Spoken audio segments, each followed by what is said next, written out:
Ivan Pleše, ATL.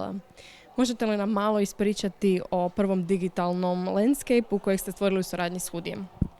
Pa mogu, hvala na pitanju. Pa evo, u principu prvi digitalni landscape za hrvatsko tržište, napravljen u suradnji Hudija i drugih udruga kao što su Hura u Republici Hrvatskoj.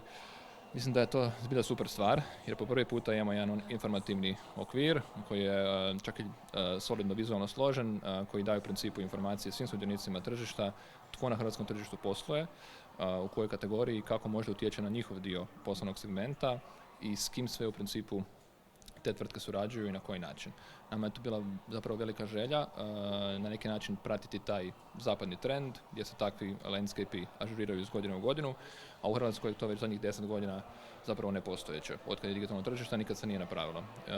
Odatle je došla ideja, odatle je došla inicijativa, pa smo rekli why not, ajmo probati da vidimo kako će ispasti. Ispalo je jako dobro, zahvaljujem svojim putem apsolutno svima koji su sudjelovali. Na svom panelu spominjali ste i 3 veličine logotipa, možete li nam malo to objasniti? Tri veličine logotipova zapravo označuju sami utjecaj firmi, kakav imaju ili na svoju kategoriju, na svoj segment ili generalno na cijelo tržište kao takvo u Republici Hrvatskoj.